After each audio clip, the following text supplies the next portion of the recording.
So recently, we saw the release of an animated Adam Sandler film on Netflix called Leo, which follows the adventure of a reptile named Leo as he grapples with the potential end of his life, seeking to make his mark on the world. And I'll be honest, I did not come into this film with high hopes at all. I just didn't think it was going to be all that good. I mean, I liked the trailer well enough, but it seemed like it was going to be one of those terrible animated films that's made for streaming. It comes out, it's bad, and then it's quickly forgotten about. Anyway, like I said, I wasn't really expecting all that much from this movie. And whilst the trailer itself, as I said, looked fun, I figured it would mostly just be a snooze fest. At the same time, it also looked like it was definitely going to be one of those films that would be hated by critics and audiences alike, so there'd be no reprieve from the hate. At the very least, I thought critics would crap on this thing. But hey, I was actually quite off the mark as far as the overall reception goes, because on Rotten Tomatoes, it has an aggregate critical score of 78%, which, yeah, that's a decently generous score. Even if audiences liked it, I did not think that critics would want anything to do with it whatsoever. So that's a very good score for me. And it was followed up with a 94% aggregate audience score. And that's not off like 10 audience reviews, it's off over 500. And yeah, as far as audience scores are concerned, it's not exactly a whole lot of reviews, but it's far more than I thought it would get, and a much higher score than I expected. Like, geez. And honestly, I kind of agree with it now that I've sat down to watch it through, because this film is legitimately, genuinely good, so good. Far better than a random Adam Sandler made for Netflix animation has any real right to be. It's just awesome in pretty much every single way. Okay, so we'd better start off with the story. The film follows the story of Leo. Now, Leo is a type of reptile that is apparently not a lizard, but he looks like a lizard. Anyway, he's lived his whole life in a classroom vivarium with his friend Squirtle the turtle. But after hearing from one of the class parents that he's almost reached his maximum lifespan, he has a bit of a crisis. Realizing that he's seemingly accomplished nothing with his life, and thus, when a substitute teacher assigns him as the class pet to be taken home for the weekend by each kid,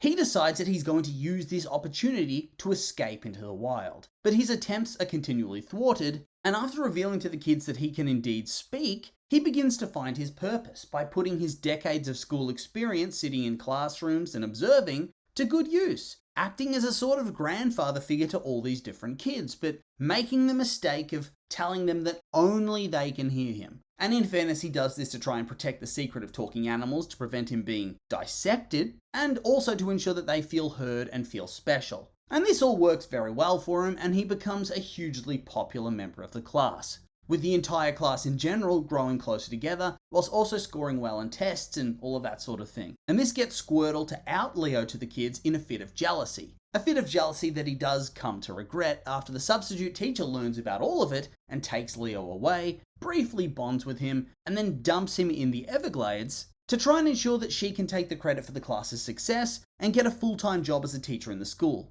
Of course, she in turn is outed for this by Squirtle, who crashes the class's celebratory trip to a theme park with the help of a helicopter parent-style drone, and then the teacher as well has a change of heart before they all go to the Everglades to save him, where he's about to get chomped on by alligators after only just learning that his species actually lives for over a century. And thus, being 75, he still has decades to go. And so yeah, happy endings all round. The kids all move to the next stage of their schooling, feeling more confident in themselves, the sub gets a permanent job as a teacher, and the reptiles go with her. All to teach the rowdy, crazy kindergarteners. Oof, F in the chat for Leo and Squirtle. And yeah, the story itself was way more wholesome than I was expecting. Seriously, such a beautiful storyline. And Leo's interactions with the children? Teaching them, guiding them, making them feel heard, making them feel special. That was really beautiful. There was that one kid that equated Leo to the role that her deceased granddad played in her life. And it was just nice. So nice. Like, I was smiling the whole way through this movie. So many wholesome moments. Just lovely. They don't go too hard on trying to be sad or depressing or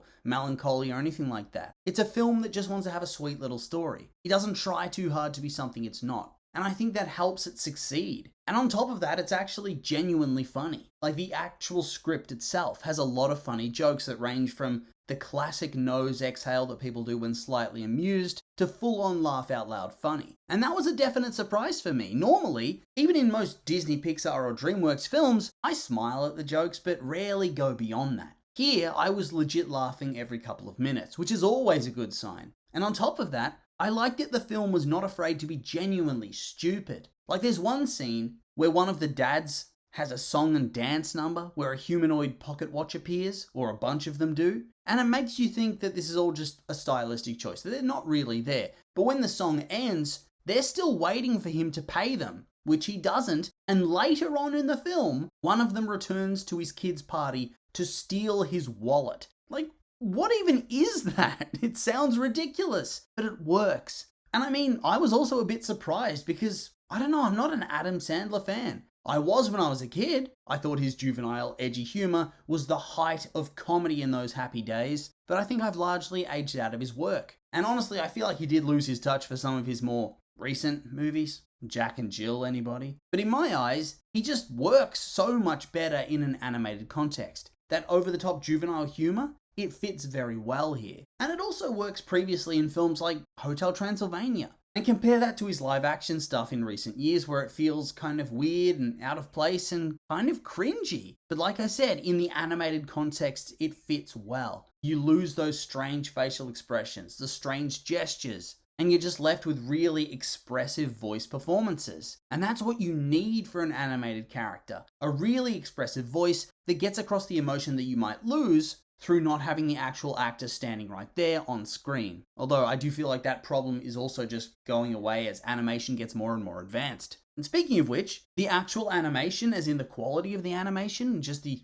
art style in general, really good. Sometimes with a newer studio, you can sort of tell that maybe they're made on a lesser budget or made on the cheap, but here, whilst it's not Disney Pixar levels, it is not distractingly bad either. It's just a good looking film in general. So that's another tick. And I think for me, the only real overall negative would have to be the songs. Like, I didn't realize it was a musical when they first burst into song randomly, and I'll admit it did instantly give me a bit of a moment. Like, when you're not expecting it to be a musical film and thus are caught a bit off guard, in my experience, they very quickly become tedious. And whilst the songs didn't become too tedious to me, as in actively hampering my enjoyment and want me to switch them off, for a lot of the songs I did tune out and my brain just seems to stall and waits to recognize one of the characters simply talking again instead of singing. So yeah, none of the songs really broke through that, none of them captured my attention, and I could not even hope to try and repeat any of the lyrics or sing a line. I think the music was utterly forgettable in that respect, but I don't hold it against the movie, because other than that, it really did fire on all cylinders.